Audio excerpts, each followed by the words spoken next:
जी, बिस्मिल्लाहिर्रहमानिर्रहीम। स्टूडेंट्स अस्सलाम वालेकुम। मैं हूँ advocate Waqar Ahmed Faridi, republic law academy Sahiwal से आपसे मुख़ातिब हूँ। स्टूडेंट्स, जैसा कि आप जानते हैं कि हमने लेक्चर नंबर 29 शुरू किया हुआ है। आज लेक्चर नंबर 29 क्यूएसओ पे है, 1984 पे चैप्टर नंबर 10 है। पार्ट 3 चल रहा है हमारा, ठीक है। चैप्टर नंबर 10 जो है एग्ज़ामिनेशन ऑफ विटनेसेस पे है, ठीक है। एग्ज़ामिनेशन ऑफ विटनेस, एक जो गवाह होता है उसकी एग्ज़ामिनेशन, उसकी जो उसको यानी कि उसकी एग्ज़ामिनेशन होगी, देखा जाएगा कि आया कि ये सच बोल रहा है या नहीं बोल रहा, ये कैसे होगी, कैसे नहीं होगी, क्या कर रहा है, अदालत उसको कैसे एग्ज़ामिन करेगी, ठीक है ना? इसमें हमने आर्टिकल 130 से आगाज़ करना है, order of the production and examination of witness. जब ऑर्डर किए जाते हैं कि किसी भी विटनेस की प्रोडक्शन की उसको प्रोड्यूस किया जाए एक कोर्ट के सामने और उसकी एग्ज़ामिनेशन के लिए, तो उसका क्या मतलब है? आइए बढ़ते हैं। The order in which the witnesses are produced, ऐसा ऑर्डर जिसमें जो विटनेस को प्रोड्यूस किया जाते हैं, जिसके जिसके तहत प्रोड्यूस किया जाता है एंड एग्जामिन्ड और एग्जामिन किया जाता है, शैल be regulated by the law and practice, उसको लॉ और प्रैक्टिस के मुताबिक ही चलाया जाएगा, मतलब कि वो ऑर्डर किया जाएगा for the time being relating to the civil and criminal procedure, civil और क्रिमिनल प्रोसीजर के मामलात को चलाने के लिए जो भी ऑर्डर होगा विटनेस को प्रोड्यूस करने का, उसको लॉ और प्रैक्टिस जो होगी उसके मुताबिक ऑर्डर किया जाएगा, उसके मुताबिक ही उसको एग्जामिन किया जाएगा। In the absence of any such law, किसी किस्म का भी अगर कोई लॉ, इस तरह का कोई लॉ मौजूद नहीं है उसकी प्रोडक्शन के हवाले से, एग्जामिनेशन के हवाले से, by the discretion of the court, फिर उसको कोर्ट की डिस्क्रिशन होगी कि उसको वो कैसे एग्जामिन करती हैं कि या उसको कैसे ऑर्डर करती है उसकी प्रोडक्शन के, ठीक है। यहाँ तक क्लियर हो गया, आगे चलते हैं एमसीक्यू नंबर 1, ठीक है। एमसीक्यू नंबर 1 ये कहता है कि the order in which the witnesses are produced and examined क्या हो जाएगा, shall be regulated by the law and practice, या ऊपर पढ़ के साथ इसके एमसीक्यूज कर लिए, ठीक है। ए हो गया जी। आगे जी इसका एमसीक्यू आर्टिकल जो है 131 जो है, जज टू डिसाइड, जज को डिसाइड करना है, जज will decide as to admissibility of evidence, जो एविडेंस दी गई है वो एडमिसिबल है या नहीं है, ये आर्टिकल 131 बताता है। इसको पढ़ लेते हैं, इसको आर्टिकल 131 क्या कहता है अभी देख लेते हैं। When either party proposes to give evidence of any fact, जब एक पार्टी जो है, कोई भी पार्टी, चाहे वो उसको कहते हैं प्लेंटिफ या डिफेंडेंट, उसने कहा व्हेन आइदर पार्टी, ठीक है ना, कोई भी पार्टी, दोनों में से पार्टी प्रपोजेस, ये प्रपोज करती है कि to give evidence of any fact, वो किसी फैक्ट के बारे में एविडेंस देना चाहते हैं, द जज may ask the party proposing, जो प्रपोज कर रही है, टू गिव द एविडेंस, जो एविडेंस देना चाहती है, in what manner the alleged fact, in what manner the alleged fact, वो इन व्हाट मैनर, वो किस तरह से वो फैक्ट के बारे में एविडेंस देना चाहते हैं। इफ प्रूव, अगर ये प्रूव कर देते हैं वुड बी रेलिवेंट, तो वो रेलिवेंट होगी, ठीक है। एंड द जज शैल एडमिट द एविडेंस, और शैल जज वो एविडेंस को एडमिट करेगा if he thinks that the fact, if proved, अगर वो फैक्ट प्रूव्ड हुआ तो जज क्या करेगा, उसको एडमिट करेगा, would be relevant and not otherwise, would be, अगर वो प्रूव कर देता है फैक्ट को तो फिर एविडेंस क्या होगी, वो रेलिवेंट होगी, अदरवाइज नहीं, ठीक है। सब प्रोविजन 2 पढ़ते हैं कि इफ द फैक्ट प्रपोज, जो फैक्ट प्रपोज किया गया, जिसके बारे में कहा गया है उसके एविडेंस देने के लिए, to be proved is one of which the evidence is admissible only upon the proof of some other factor, कि वो एक ऐसा फैक्ट है जिसको प्रूव करने के लिए दूसरे फैक्ट को प्रूव करना ज़रूरी है।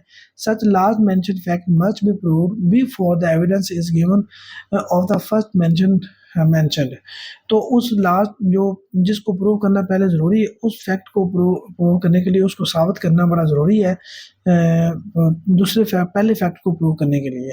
Unless the party undertakes to give the proof of such fact, जब तक पार्टी ये नहीं कह देती अगर पार्टी ये कह देती है कि हम उसका फैक्ट को प्रूव करने के लिए सबूत देते हैं and the court is satisfied, court satisfied होते थे विद सच अंडरटेकिंग, अगर वो कोर्ट उस अंडरटेकिंग्स की से सेटिस्फाइड हो जाती है तो पार्टी ये कह देती है कि हम इसकी अंडरटेकिंग लेते हैं, हम इसको यानी कि प्रूव करेंगे, तो फिर कोर्ट ठीक है मान जाएगी। अदरवाइज जो दूसरा फैक्ट है जिसकी वजह से पहले फैक्ट ने प्रूव होना उसको प्रूव करना पहला ज़रूरी होगा। ठीक है, ऐसे आगे चलते हैं जी।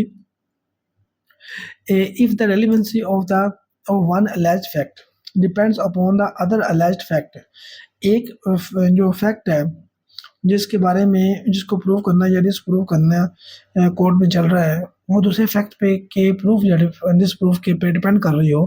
बीइंग फर्स्ट प्रूव, तो बीइंग फर्स्ट प्रूफ मतलब उसने कहा कि if the relevancy of the one alleged fact depends upon the other alleged fact being first proved, जिसको फर्स्ट तो पे प्रूव किया जाना है। द जज में इन इस डिस्क्रिप्शन, जज कह सकते हैं अपने डिस्क्रिप्शन में either permit evidence of the first fact, either जो फैक्ट फर्स्ट फैक्ट है उसको to be given before the second fact is proved, कि जो फर्स्ट फैक्ट है उसको पहले प्रूव किया जाए सेकंड फैक्ट को प्रूव करने से पहले, उसके बारे में एविडेंस दी जाए। Are required evidence to be given of the second fact before the evidence is given of the first fact, या कह सकता है कि the evidence to be given of the second fact, या वो सेकंड फैक्ट के बारे में भी कह सकता है। ये कोर्ट की डिस्क्रिप्शन है कि वो कोर्ट जज ये कह सकता है कि आप सेकंड फैक्ट की पहले दें या फर्स्ट फैक्ट की पहले दें एविडेंस, उसको प्रूव करें। ये कोर्ट की डिस्क्रिप्शन होगी।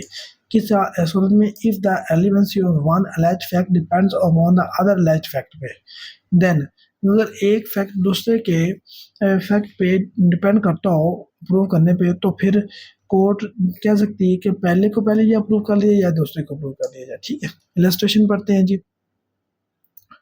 इलस्ट्रेशन में इसकी ये है कि it is proposed to have a statement, तो उसने कहा it is proposed to prove a statement about a relevant fact by the person alleged to be dead. ये स्टेटमेंट दी गई है कि about relevant fact by the person alleged to be dead, जिस शख्स ने वो स्टेटमेंट दी है वो फौत हो चुका है। Which statement is relevant under the article 46, जो कि आर्टिकल 46 में रेलिवेंट है। The fact that the person is dead must be proved by the person proposing to prove the statement. अगर एक बंदा जो है वो मरे हुए बंदे की स्टेटमेंट को प्रूव करना चाहता है तो पहले उसको प्रूव करना होगा कि फला बंदा मर चुका है। ठीक है ना, before evidence is given of the statement. उसकी स्टेटमेंट की एविडेंस देने की बजाय कि ये स्टेटमेंट वो मरे हुए बंदे की है, तो पहले ये तो साबित करे वो बंदा मर चुका है। ठीक है ना, it is propose to prove, ये कहा जाता है कि हम प्रूव करने के लिए by copy the content of the document, को कॉपी के जरिए प्रूव करने के लिए कहा गया सेट टू बी लॉस्ट, जो कि डॉक्यूमेंट खत्म हो चुका है। The fact that the original is lost, ये फैक्ट ये कि ओरिजिनल खत्म हो चुका है। Must be proved by the person, must be proved, उसको प्रूव होना चाहिए, must be proved by the person proposing to produce the copy before the copy is produced. ठीक है ना, तो उसको जो कंटेंट ऑफ द डॉक्यूमेंट्स को प्रूव करने से पहले ये साबित करना चाहिए कि वो जो डॉक्यूमेंट जो है वो लॉस हो चुका है। ठीक है, ये बात क्लियर होगी आपको। आगे चलते हैं, सी को आपने पढ़ लेना है, यहाँ पे रोक कर, बहुत आसान है। आगे डी को भी पढ़ लेना है। आगे चलते हैं जी, एमसीक्यूज नंबर, यहाँ पे एमसीक्यूज नंबर हमने किए हैं जी अभी तक एक ही है एमसीक्यूज। ठीक है, आगे एमसीक्यूज कर लेते हैं। एमसीक्यूज नंबर 2, उसने कहा कि when either party propose to give evidence of any fact के बारे में देना चाहता है, में आस्क द पार्टी कह सकती है कि to give evidence in a manner that if proved would be relevant, तो वो क्या हो जाएगी, वुड बी रेलेवेंट हो जाएगी। ठीक है ना, would be relevant, shall be relevant, would not be relevant, would be relevant होगी। ठीक है, तो क्या हो जाएगी, would be proved, would be relevant. ठीक है, आगे हम इसके नंबर 3 जो है वो है अगर एक इफ द फैक्ट प्रपोज, अगर एक फैक्ट प्रपोज किया जाता है टू भी उसको प्रूव करना है, is one of which the evidence is admissible only upon the proof of other fact के प्रूव होने पर वो उसके एविडेंस एडमिसिबल होगी। तो जो सच लास्ट मेंशन फैक्ट होगा उसको must be prove before the evidence is given of the fact first mention, जो मैं फैक्ट पहले मेंशन किया उससे पहले यानी कि लास्ट मेंशन फैक्ट को प्रूव किया जाएगा, ठीक है ना।